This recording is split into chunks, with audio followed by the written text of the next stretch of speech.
Post-up tip, real game for real drivers. Don't sleep on your fuel cap or your gas cap. When you go and fill up at the gas station, you pull the cap off.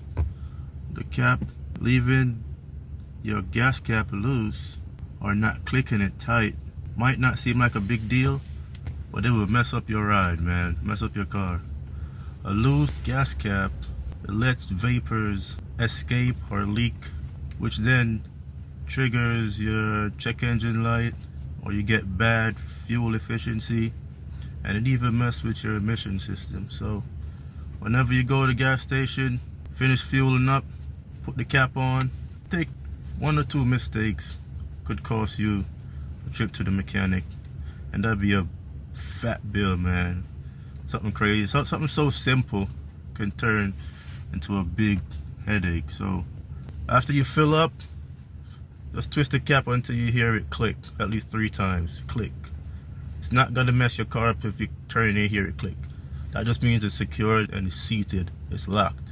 No clicks, no peace. You're gonna be at the mechanic, and they're gonna charge you crazy bill just to clear that check engine light. So I recently had a family member had this issue.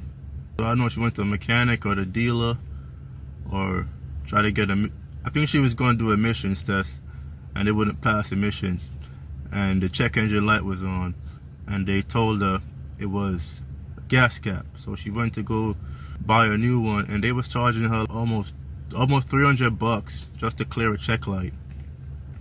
And that's robbery, because majority of the vehicles, the computer picks it up if it's faulty, so it sends on the check engine light to say, hey, there's a problem somewhere. Then you trace it back to where the problem is. But $300 just to clear a code, that's criminal, man. So I told her to buy the cap, put it on, and you're gonna have to drive a good amount of miles for it to clear itself. So you go to the gas station, just make sure you hear them clicks, or you won't end up at a mechanic or somebody trying to steal your money. Because majority of these guys, man, they're good guys, but some of them just want to get in your pocket. And if you don't know nothing about cars or know nothing about what's going on with them, they gonna get you.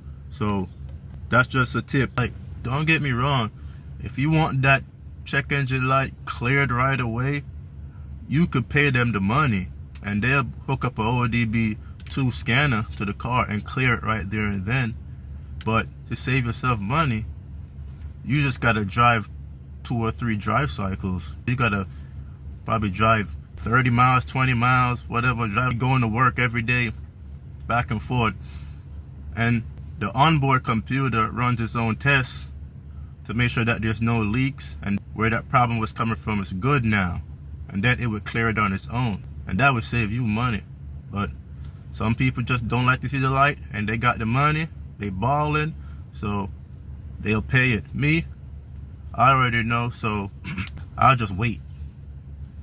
If the light doesn't go away, that just means that you got a leak somewhere in your evap system, and then you definitely got to go see a mechanic to get that fixed, and you be straight. All right, peace.